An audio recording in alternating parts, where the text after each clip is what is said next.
මේ තියෙන්නේ මයින්ක්‍රාෆ්ට් ලෝකෙ තියෙන ලොකුම ගේම් එක. මේක ගහන්ඩ වයසාදාල නෑ, ඕන කෙනෙක්ට ආතල් එකේ ගහන්ඩ පුළුවන්. එතකොට මේ තියෙන්නේ සල්ලි. මේ ලෝකේ බලය, සතුට, තෘෂ්ණාව සහ හොරු ඇති කරන මේ මල්ලි මහින්ද මහත්තයන්ට මුකුත් කියන්න එපා.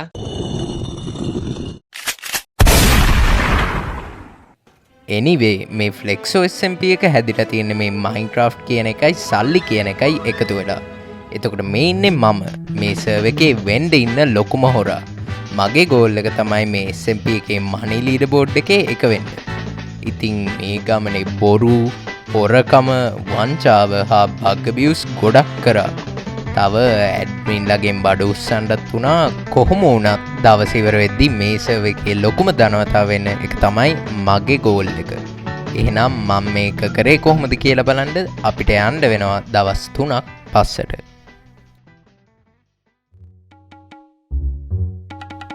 මේ ඉන්නේ මම දුකෙන් හෙළුවෙන් අතට සතයක්වත් නැතුව. එතකොට මේ ඉන්නේ දිශ්මේ මගේ වහල්ලා. ඒ හුතු YouTube එකේ කියන්න බෑ. බැරිද? නෑ ඒක අමතක කරන්න. කොහොම හරි මං හිතාගත්තා මේ අම්බලමේ මොන මගුලක් කරන්නත් ඩයමන්ඩ් ඩාම එක්කුයි ඩයමන්ඩ් ටූල් සෙට් එකයි හදාගන්න ඕනි කියලා. ඉතින් මම දිශ්මේ උස්සන් ගියා මයින් කරන්න. මොන්ටාජ් එක ප්ලේ කරපන් දිශ්මේ. මේ එන්න RTP යන් වරෙන් දිශ්මේ RTP මේ ඉස්සුහු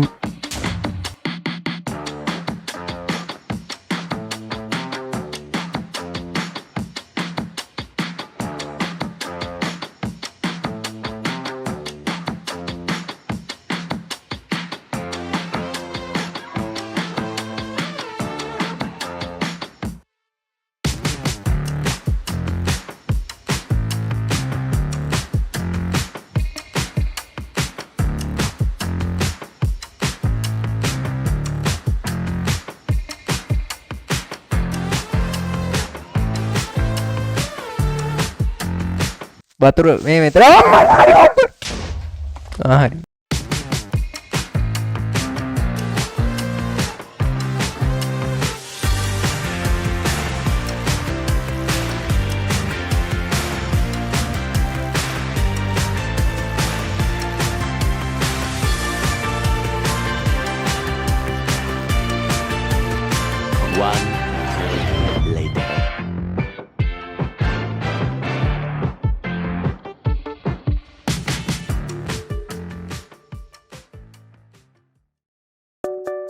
මයින් කරලා ඉවර වෙලා මේ සර්වර් එකේ සල්ලි හම්බ කරන්න තියෙන ජොබ්ස් ටික රිසර්ච් කරා. මේකේ ගොඩක් ඒවාගෙන් අනත වෙන සීන් එකක් තිබ්බේ. ඒත් ටිකක් හොයලා බැලුවට පස්සේ මට හරි ගියේ මයිනින් ජොබ් එක. මොනවා වුණත් කෙලින්ම අතට සතේන ලේසි ජොබ් එකක්. කොහොම හරි මම පිකැක්ස් එකත් උස්සන් මයින් කරන්න යද්දී මම වගේම කාලකන්ණියෙක් කෝල් කරා. පැටියෝ කොහොමද? ඇයි කෝල් කරේ? එන්නට මනාද ගන්න ෆලක්ස්ෝගේ වීසි වරෙන් රගට ගහන්න මේක හොඳ දෙයක් කියලා ඔයාලා හිතනවා ඇති. ඒත් මුංගෙන් දෙකට ගියොත් මං මේ අම්බලමට කරන්ඩින්න ඔක්කොම විනාශ වෙනවා. ඇයි කියලා දහන්නේ ඉන්ඩ මං පැහැදිලි කරලා දෙන්න. මේ තියෙන්නේ එන්ඩ එක. මේක ඇත්තටම කියනවා නම් ජීන්නක්කගේ ගෙදර මෙහෙමයි රට සුද්ද මුටික් නම දාලා තියෙන්නේ ජීන් කියලා. හිත් ලංකාවේ ප්ලේ කෙනෙක් හැටියට අපි වෙන නමක් දෙමු. හිටපං නම් ලිස්ට එක ඕපන් කරන්න. පියුමි, චාමිලා, සුජිනියන්ටි, සඳුනී කරන්නේ, සෝමාවති අර අරුගේ ආච්චිකනවනේ නෙත්මි.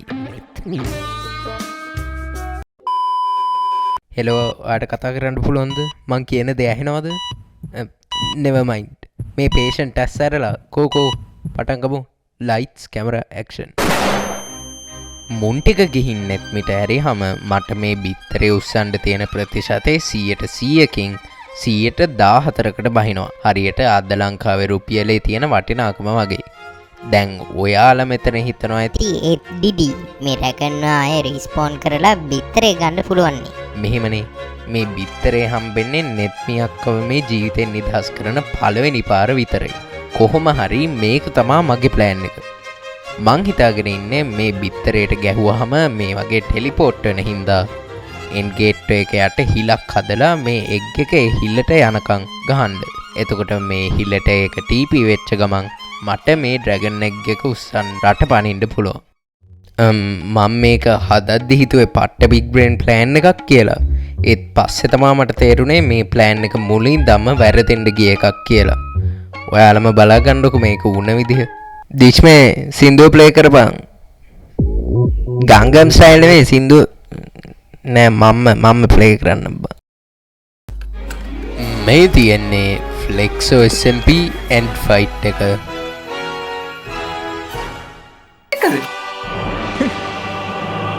දැන් කෝබන් කොහෙද මේ එළියට යන්නේ කියපන් මට.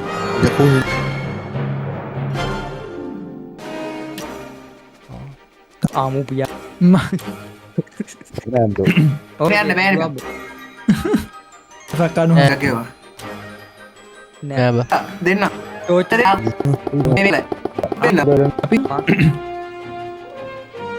ෆ්ලයි තියෙනවා බං අපිට අන්න ඒක යුතුව වලි මුහුද ෆ්ලයි දුන්නේ බෑ. කවුරුත් ස්වීඩන් හිටපු එක ගැන කිව්වේ නෑ හරි මේ ඔක්කොම එක බලලා නෑ බං විනාඩි 15න් ගේම් එක බීට් කරු මනුස්ස. කොම්මට අවුඩු ගියා ගොම්මට හුල්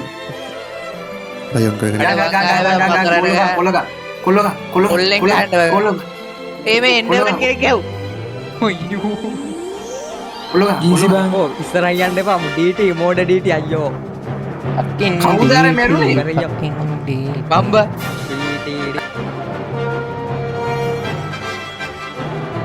ඒ මල්ලි අයි පෝට්ට කුඩ හිතාන් හිටන් ඉන්නේ ඔයි මොනාද මේ කරන්නේ යකුම් රැගන එක ගත්තේ නැද්ද මල්ලි මේ අපිට මේ තෝ බොරු කරලා එක්ක කිස්සුවා කියලා ආච්චිට යකෝ පොඩ්ඩක් හිටපන් කතාව ඉවර නෑ.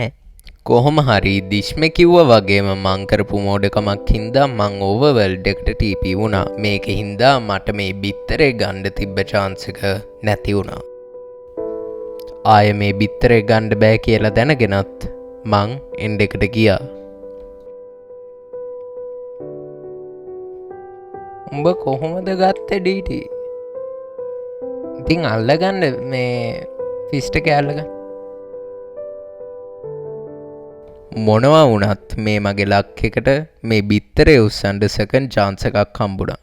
මේ සෙකන්ඩ් chance එක මොකක්ද කියලා දහන්නේ. ඉන්න මම පැහැදිලි කරලා දෙන්නම්. මේ ඩ්‍රැගන් ෆයිට් එකට ආපු කට්ටියට next generation advancement එක ගන්න ඩ්‍රැගන් egg එක පාස් කරා. එතකොට මං හිතාගත්තා මගේ වාරේ ආපු ගමන් මේ ඩ්‍රැගන් egg එක මගේ එන්ඩ චෙස්ට් එකට දාගන්න. මේ තියෙන්නේ ඩ්‍රැගන් egg හොරකෑම.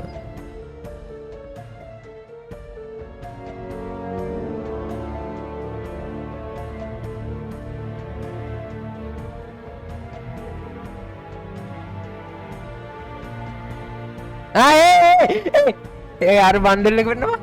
හරි මේ දිස්සකයි වණ්ඩල් එක ඇස්සේ තියෙන්න බා.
ඉතින් මම මේ ඩ්‍රැගන් එග් එක ඉස්සුවට පස්සේ මේ සර්වර් එකේ ඉන්න ලොකුම ධනවතා වුණා. ඔයාලා හිතුවද මේ වීඩියෝ එක ඉවරයි කියලා? ආයෙ හිතලා බලන්න. මේ ලෝකෙ දුක විඳින්න ආස මිනිහෙක් හැටියට මං හිතාගත්තා මේ සර්වර් එකේ තියෙන මනි ලීඩර් බෝඩ් එකේ එක වෙන්න. ඉතින් මේ තමා මේ කතාවේ දෙවනි කොටස. මං කලින් මේ සර්වර් එකේ සල්ලි හම්බ කරන ක්‍රම හෙව්වට ආයෙ පාරක් හොයලා බලද්දි බ්‍රිවින් ජොබ් එකෙන් සල්ලි හම්බ කරන්න පුළුවන් පැලයක් හොයාගත්තා. මේ පැලේ අපාය වැවෙන මත්ද්‍රව්‍ය හදන්න පුළුවන් පැලයක්. මම මේ කියන්නේ ගංජා ගැන නෙවෙයි නෙදර් වෝට් ගැන. කොහොම හරි හෙන කට්ටක් කාලා නෙදර් වෝට් ෆාම් කරලා නෙදර් වෝට් එක වැවෙනකම් මං ගියා මයිනින් ජොබ් එකෙන් කීයක් හම්බෙනවද කියලා බලන්න. ඉතින් මං විනාඩි 20ක් මයින් කරාට පස්සේ මයින් කරපු වෙලාවට හොඳ ගාණක් හම්බුණා. ඒක බලන්න කලින් අපි බලමු නෙදර් වෝට් ෆාම් එකෙන් කීයක් හම්බුණාද කියලා. බලද්දි සර්වර් බග් එකක් හින්දා සතයක්වත් හම්බුන්නේ නැහැ. අනික මයිනින් ජොබ් එකෙන් හොඳ ගාණක් හම්බුණත් මේකේ දැනට ලීඩර් බෝඩ් එකේ ඉන්න කෙනාව කොහෙන්වත් පාස් කරන්න බෑ. මේ ලීඩර් බෝඩ් එකේ ඉන්නේ කවුද කියලා දහන්නේ. මේ ඉන්නේ ඇසිජොක්ස්. මේ සර්වර් එකේ දැනටම අනේ ලීඩර් බෝඩ් එකේ පළවෙනියා. මූ සල්ලි හම්බ කරන්නේ දවසම මේ ෆ්ලෙක්සෝ එකේ මයින් කරලා. ඒක හින්දා මම කොච්චර වෙලා මයිනින් ජොබ් එක කරත් මුව පාස් කරන්න හෙන ගේමක් දෙන්න ඕනේ. ඒක හින්දා මං හිතාගත්තා මයිනින් ජොබ් එකට වඩා සල්ලි හම්බ කරන්න පුළුවන් ජොබ් එකක් හොයාගන්න. ඉතින් මම මයින් කරලා ඉවර වෙලා හොඳ ජොබ් එකක් හොයාගන්න බේස් එකක් හොයාගත්තා. කොහොම හරි මේ ජොබ් රිසර්ච් කරද්දී ඇඩ්මින්ලා හදපු බිල්ඩ් එකක් දැකලා මම පොඩ්ඩක් සයිඩ් ට්‍රැක් වුණා. ඉතින් මට මේ හම්බුන TNT වලින් ඉන්වෙන්ටරි එක පුරවගෙන මගේ වහල්ලගේ ඉන්වෙන්ටරි එකත් පුරවලා මං ගියා නෙදරයිට් ටාම් එකක් හදාගන්න. මල්ලි මේ චුට්ටා පෝස් ගන්නු. පෝස් ගන්න. මල්ලි මොනවාද මේ ඔබ දැන් ලීඩ් බෝඩ් එක ගන්න ජොබ් එකක් කරන්නේ නැද්ද? හරි හරි ඉතින් මල්ලි TNT හම්බුන හින්දා නෙදරයිට් මයින් කරන්න ගියා නෙදරයිට් ටාම් එකක් හදන්න. ඉතින් නෙදරයිට් ටාම් එකේ තව මේස් එක්කුත් ගත්තා. ඔබ දැන් ලීඩ් බෝඩ් එක ගන්න නැද්ද? උනේසම හරි හරි ඉඳහන් අනිකයකෝ උඹ කිව්ව හින්දානේ මේස් එක ගන්න ආවේ බඩුව. මල්ලික නිසිනාගේ අම්මට උඩු විකෝල්ලි කට්ටෙනවා කියන්නේ මල්ලි. කනෙක්ෂන් ඉඳහන් උගේ අම්මට අම්මට උඩු මල්ලි. කොහොම හරි දිශ්ම කිව්වා වගේම ආයෙත් සයිඩ් ට්‍රැක් වෙලා නෙදරයිට් ටාම් එක්කුයි මේස් එක්කුයි අරන් ඩ්‍රැගන්ටත් ඇරලා තමයි මේ සර්වර් එකේ තියෙන හොඳම ජොබ් එක හොයාගන්න ගියේ. ඉතින් මම මේ ජොබ් සෙට් එක රීසර්ච් කරන්න කලින් මේ ජොබ් සෙට් එකෙන් එච්චර හිතන්න නැතුව කපලා දාන්න පුළුවන් අනාතම ජොබ් සෙට් එක මේ ලිස්ට් එකෙන් අයින් කරලා දැම්මා. ඊට පස්සේ ඉතුරු වුණ ජොබ් සෙට් එකෙන් එක එක බලාගෙන ඒ වගේන් හම්බෙන පොපිට් එකත් හදාගෙන ගියා. මේ රීසර්ච් කරපු ජොබ්ස් වලින් වැඩියෙන්ම සල්ලි හම්බ කරන ජොබ්ස් 3ක් හොයාගත්තා. මේකේ පළවෙනි එක තමයි බ්‍රිවින් ජොබ් එක. මං කලින් කිව්වා වගේම මේ ජොබ් එකෙන් සර්වර් බග් එකක් හින්දා සතයක්වත් හම්බුන්නේ නැහැ කියලා.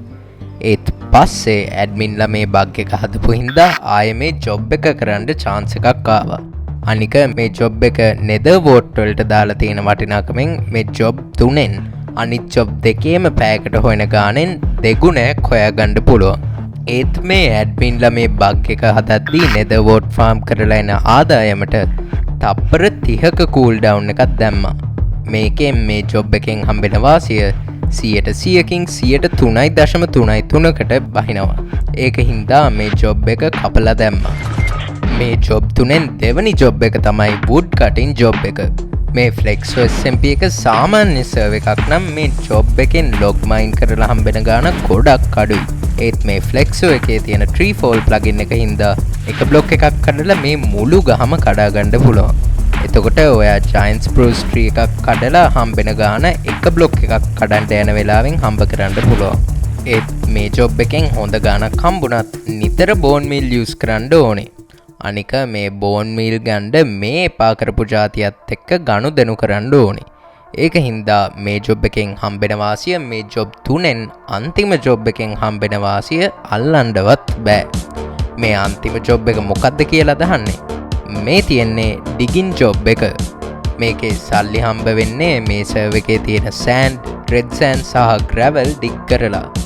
ඒත් මේ ජොබ් එකෙන් එක බ්ලොක් එකකට හම්බෙන ආදායම අනිත් ජොබ් වලට සාපේක්ෂව බලද්දි ඉතාම අඩු ගාණක් තමයි හම්බෙන්නේ. එතකොට මේ ජොබ් එකෙන් වැඩි ආදායමක් හොයන්නේ කොහොමද කියලා දහන්නේ. ඉන්න මම පැහැදිලි කරලා දෙන්නම්. මේ අපි මේ සෑන්ඩ් ටික මයින් කරපු නෙදරයිට් ෂවල් එකට efficiency 3 දැම්මහම මේ සෑන්ඩ් බ්ලොක්ස් ටික instantly මයින් වෙනවා. එතකොට මේ ජොබ් එකේ මේ සර්වර් එකේ තියෙන අනිත් ජොබ් වලට වඩා හොඳ ප්‍රොෆිට් එකක් හොයාගන්න පුළුවන්. ඉතින් මං ෂවලත් තරන් ගියා මේ සර්වර් එකේ ලොකුම ධනවතා වෙන්න.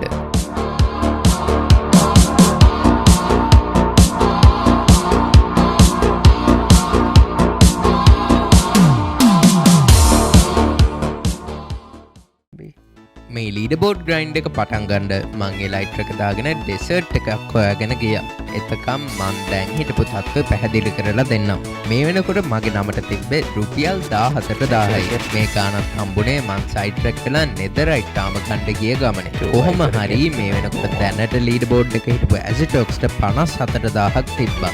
අනික මුගේ දවසක වැටුප 10,000ත් 15,000ත් අතර තිබ්බේ. එතකොට මම් මූව අල්ලගන්න අඩුම ගානේ දවස් 5ක්වත් එක දිගට ග්‍රයින්ඩ් කරන්න ඕනේ. අනික මේ ජොබ් එකෙන් මට එන වාසිය පුළුවන් තරම් වැඩි කරගන්න පුළුවන් තරම් සෑන්ඩ් නැතුව රෙඩ් සෑන්ඩ් සහ ග්‍රැවල් ඩිග් කරන්න හිතාගත්තා. මොකද සෑන්ඩ් වලට හම්බෙන ගානට සාපේක්ෂව වැඩි ගානක් රෙඩ් සෑන්ඩ් සහ ග්‍රැවල් ඩිග් කරලා හොයාගන්න පුළුවන්. කොහොම හරි මගේ ලක්ෂයකට මට මේ හම්බුනේ ඩෙසර්ට් එකේ රෙඩ් සෑන්ඩ් විශාල ප්‍රමාණයක් හොයාගන්න පුළුවන් මේ සබයොම් එකක් තිබ්බා. ඉතින් මම මේ ඩෙසර්ට් එකට ගිය ගමන් ඩිග් කරන්න ගත්තා.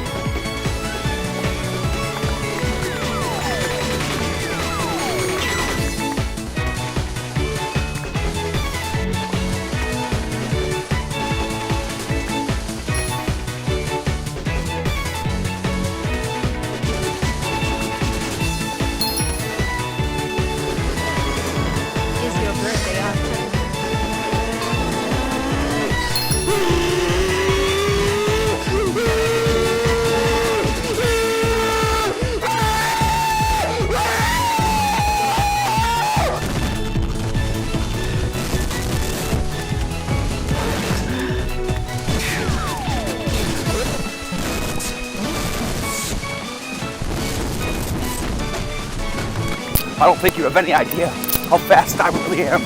I'm fast as fuck, boy.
ඉතින් මේ පළවෙනි දවසේ ඉවර වෙනවත් එක්කම මගේ නෙදරයි චවල් එක 3 පාරක් විතර රිපෙයාර් කරන්න වුණා. කොහොම හරි අපි පටන් ගත්ත 14,000න් 30,000කට ලං වෙන්න ගාණක් හොයාගත්තා. ඒ කියන්නේ අපි පළවෙනි දවසෙන් විතරක් 15,849ක් සෑන්ඩ් ජොබ් එකෙන් හොයාගෙන තියෙනවා. අනික මම මේ ජොබ් එකෙන් හම්බුන ගානට අමතරව 7,000ක් නෙදරයිට් ෂවල් එක රිපෙයාර් කරද්දී XP ෆාම් එක යූස් කරලා හම්බුණා. එතකොට මේ පළවෙනි දවසේ මගේ ආදායම 22,849යි. ඒත් මේ වෙනකොට ඇසිටොක්ස්ගේ බැලන්ස් එක 60,000කට ලං වෙලා තිබ්බේ. මේ කියන්නේ මන් ඩිගින් ජොබ් එකෙන් හොයාගන්න ආදායම ඇසිටොක්ස් දවසකින් හොයන ආදායමට වඩා 3 ගුණයකින් වැඩි කියලා. ඉතින් මම මේ කොළුවේ තියාගෙන දෙවනි දවස පටන් ගත්තා.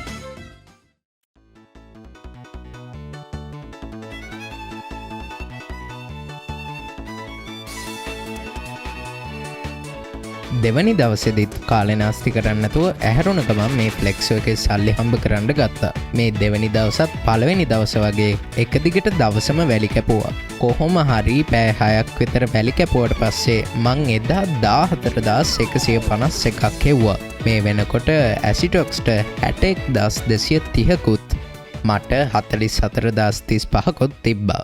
ඉතින් මේ තමා මේ ප්ලෑන් එකේ අන්තිම පියවර. ධර්ම යුද්ධය.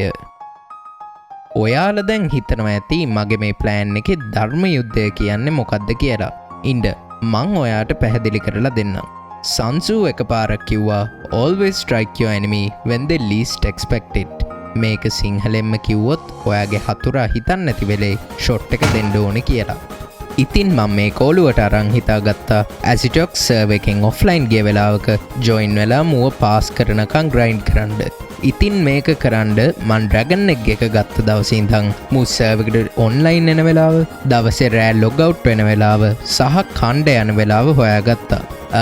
මෙව්වා YouTube එකේ පෙන්වන්න යන්නේ නෑ මොකද මූත් මනුස්සේ. කොහොම හරි මං හිතාගත්තා මේ තුන්වෙනි දවසේ රෑ ඇසිටොක් ස්ලීප් වුණ ගමන් මං ජොයින් වෙලා මේ ෆ්ලෙක්සෝ එකේ ග්‍රයින්ඩ් කරන්න. එතකොට මූ නිදා ගන්න වෙලේ මම මේ සර්වර් එකෙන් මුට හම්බෙලා තියෙන ලීඩර් බෝඩ් පොසිෂන් එක උස්ස ගන්නවා. තව මේ ජොබ් එකෙන් හම්බෙන ආදායම වැඩි කරගන්න අලුත් වහල් එක හය කරා. සරලව කිව්වොත් මුට තියෙන්නේ මගේ ෂවල් එක කැඩෙන්න ලං වෙද්දී මට බෑකප් ෂවල් එකක් දීලා මගේ අනිත් ෂවල් එක රිපෙයාර් කරන් ලෑස්ති වෙන එකයි.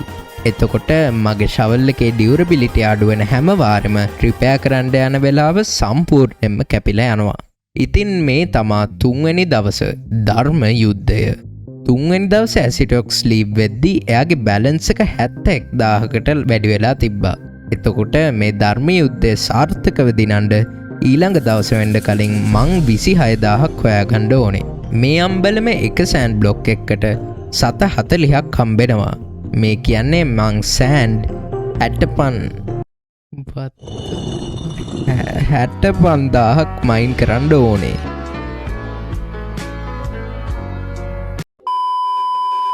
ඉතිං ස්ලෑෂ්කට්ක ලයිෆ්ස්ටීල් ලීඩර් බෝඩ් ග්‍රයින්ඩ් එක කරද්දි කොපර් බ්ලොක් කඩලා සල්ලි හම්බ කරන එක 21 වෙනි සියවසේ මිනිහෙක් දෙවනියට කරපු මෝඩම වැඩේ කියලා කිව්වා. ඉතින් මට නිශ්චිතව කියන්න පුළුවන් අද වෙනකොට දැනට මිනිහෙක් කරපු මෝඩම වැඩේ මේ මගුලේ ලීඩර් බෝඩ් එක ගන්න පස් කපපු එක කියලා. ඉතින් මම මේක දැනගෙනත් සැලෙන්නේ නැතුව රෑ 10:16ට ඇසිටොක් ස්ලීප් වෙච්ච ගමන් ධර්ම යුද්ධය පටන් ගත්තා.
තත්ව සමීක්ෂණ වාර්තාවලට අනුව සාමාන්‍ය මනුස්සෙක්ට එක දිගට උපරිම විනාඩි 40කට එක වැඩකට අවධානය දෙන්න පුළුවන්.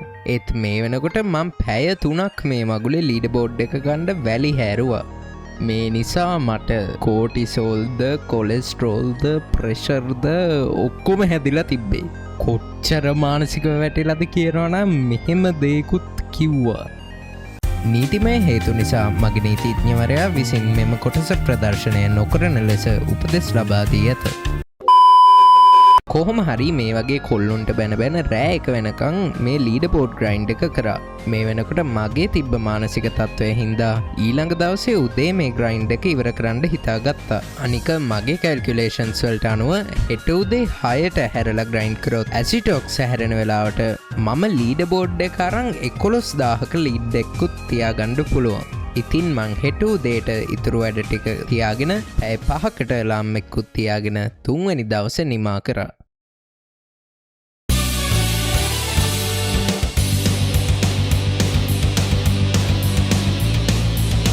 පොතේ හැටියට බැලුවොත් මේ දවසේ ඉතාම හොඳ ආකාරයට යන්න තිබ්බ දවසක්. ඒත් මේ දවසේ වැරදෙන්න පුළුවන් ඔක්කොම වැරදුනා.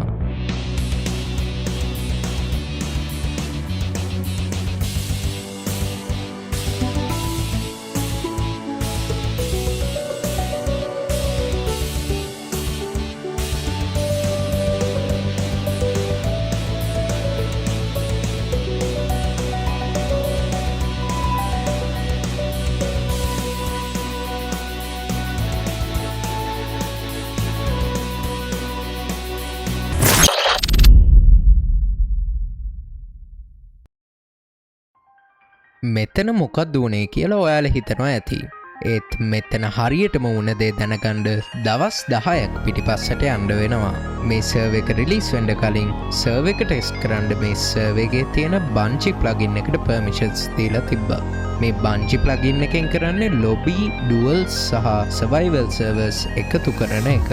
එතකොට මට මේ දීලා තියෙන පර්මිෂන්ස් වලින් මට ඕන වෙලාවක මේ Minecraft සර්වර් එකේ තියෙන proxies සහ servers එක command එකකින් down කරන්න පුළුවන්.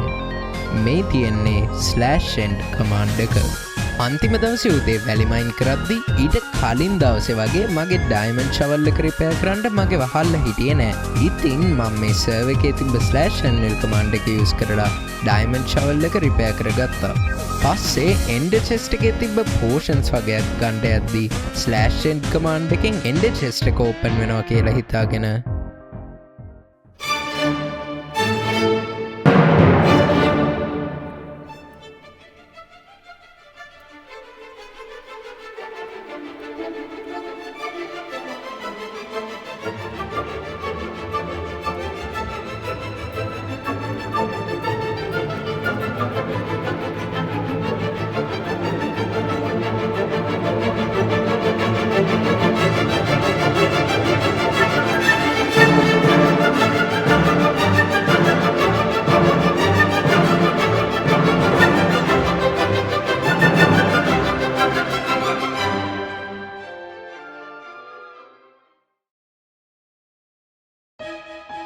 මං හිතුවේ මේ ලීඩ බෝඩ් එක ගන්න ග්‍රයින්ඩ් එකේ මගේ ලොකුම හතුරා ඇසිටොක්ස් කියලා.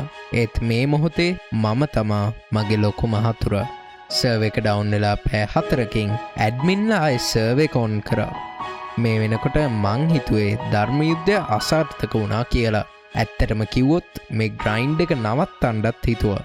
ඒත් මේ ග්‍රයින්ඩ් එකට කැප කරපු කාලේ හින්දා මේ ග්‍රයින්ඩ් එක ආයෙත් පටන් ගත්තා.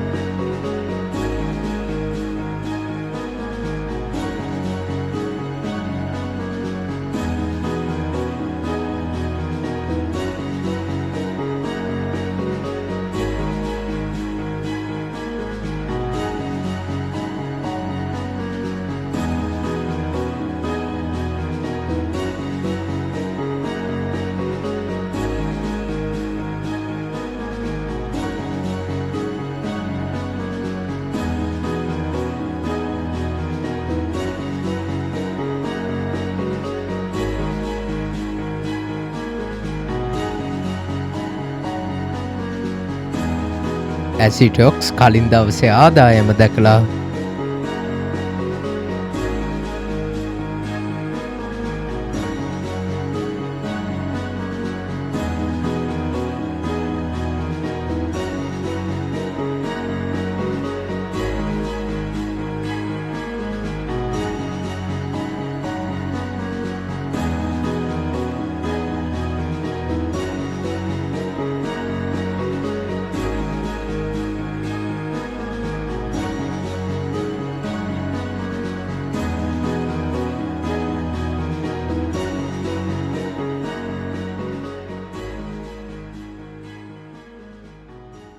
අන්තිම දවස සර්ව එක ඩවුන් වෙද්දි මං හිතුවේ මං මෙච්චර කල් ලීඩ බෝඩ් එක ගණ්ඩ දවසක් ගානේ පැය ගානක් වැලිහාරලා ප්ලෑන් කරපු ඔක්කොම එක මොහොතකින් කෙලවෙලා ගියා කියලා. ඒත් මගේ අන්තිම දවසේ ආදායම දැකලා ඇසිටොක්ස් ලීඩ බෝඩ් ග්‍රයින්් එක අතඇරලා පරාජය බාරගත්තා. මෙන්න මෙහෙම තමා මං ෆ්ලෙක්සෝ SMP එක ලොකුම දනවතා වුණේ. ඇත්තටම කියනවනම් මේ වීඩියෝ එක එඩිට් කරන්න ලොකු කාලයක් කියපම් මාසය ගියා කියලා උඹ කඩහබ ඒක හින්දා අනිවාරෙන් සබ්බ ගත්තාන්න තව අන්තිම වෙනකම් බැලුවනං ඔයාගේ සැපතුකත එහාගෙදර අක්කගේ සැපතුකද ඔබ මේකට එකතු කරගන්න නෑදෑයෝකිද ඉතුන් මිත්තන්ගේද උදෙයිස්කෝල ඇද්දි හිනාවෙලා ඇන අයියගෙද සැපදුක එක්ක කමෙන්ට් ගත්තාන්ඩ එක්කෝ අනර්ග සිනමාවක් කියලා දැම්මත් කමන්න කොහොම හරි ජයවේවා මං යනවා නිදාගණ්ඩ